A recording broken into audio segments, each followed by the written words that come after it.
Welcome back to The River That Remembers, Episode 3. Kojo floated in an endless warm light, like sunlight after a soft rain. There were no voices, only the quiet sound of water moving in time with his heartbeat. When he opened his eyes, he was lying on soft grass beside the river.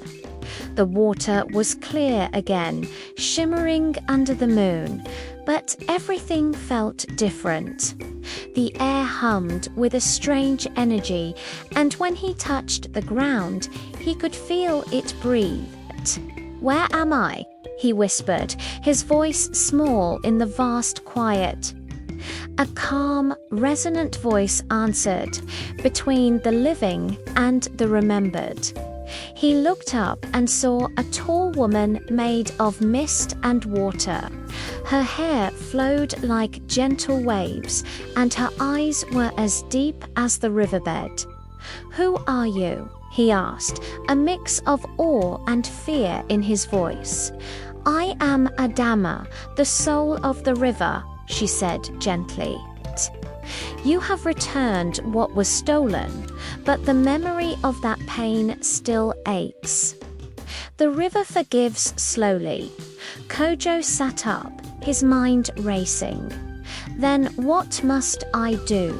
Adoma smiled, but it was a sad smile. "You must help the river learn to forget."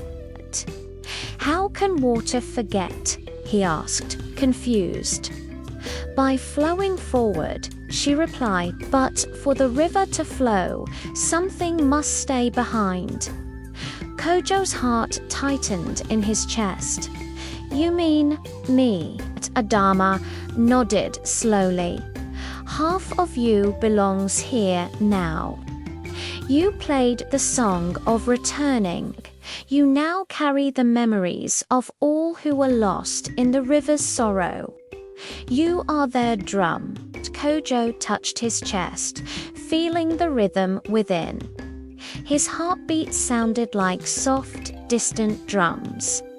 Will I see Grandma again?" Adoma's ethereal face softened with compassion. "If you listen closely to the wind, yes, she is safe." She gave her truth, and the river accepted it. Kojo closed his eyes, and in the gentle breeze he heard Ama's voice, clear as day. "My brave child, remember who you are." When he opened his eyes, the sky had transformed. Day and night swirled together in a beautiful, impossible dance. Along the riverbank, spirits walked, each carrying a glowing bowl of light. Some smiled at Kojo, others bowed their heads in respect. Adoma explained, "They are the remembered ones. Thanks to you, they can finally rest." Kojo stood up, feeling a sense of peace settle over him. "Then my work is done." But Adoma's expression grew dark, like storm clouds gathering. Not yet the curse touched more than just the Tano. Other rivers heard its cry of pain. They are waking too. A chill ran down Kojo's spine. Other rivers, yes, Adoma confirmed. Each one remembers its own pain, its own sorrow, and each one will need a drummer to calm it.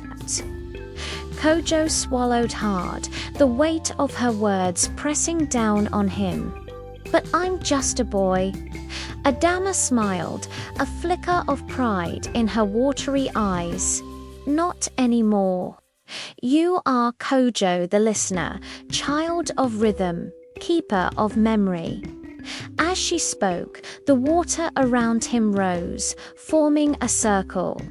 The mist swirled and solidified, shaping itself into a drum transparent and glowing with an inner light. It floated toward him. "This is the drum of tides," Adoma said. It will allow you to speak to rivers and to spirits. But you must be careful if you play it with anger. It will cause storms that can destroy everything.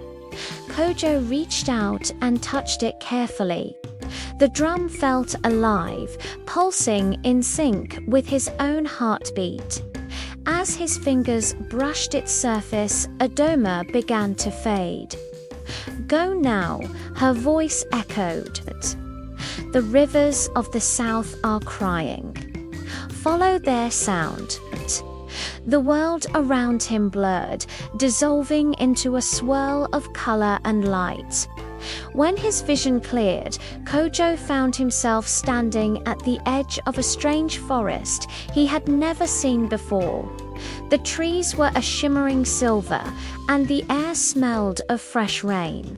His new drum glowed faintly, a steady pulse pointing toward a distant rumble of thunder. He took a deep breath and started walking.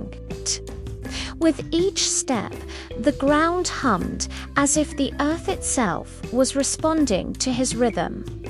As he ventured deeper into the silver woods, he came across a group of children sitting beside a dried-up stream. Their faces were pale, streaked with dust. "Are you lost?" Kojo asked gently.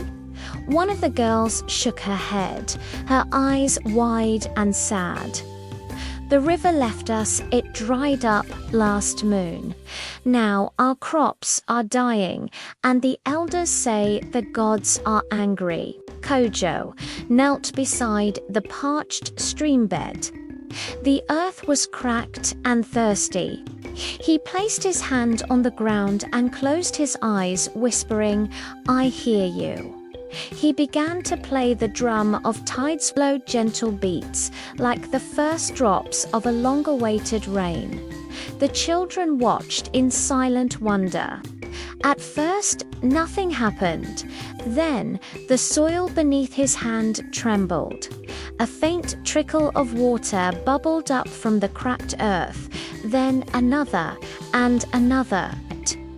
Soon, the stream came back to life, small waves rushing through the cracks, washing away the dust. The children gasped, their faces breaking into joyful smiles as they clapped their hands. But as Kojo smiled back, he felt a sudden cold wind at his back.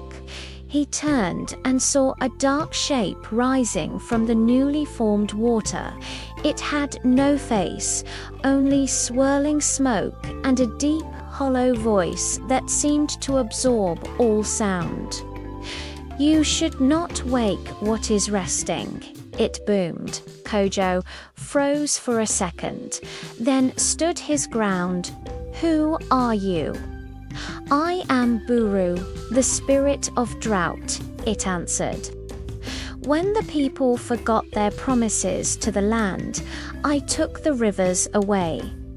Kojo gripped his drum tighter. "They can learn again. They can remember." "Too late," Buru hissed, the sound like dry leaves skittering across stone. "Their greed is too deep." Kojo struck the drum once, a powerful beat that shook the ground.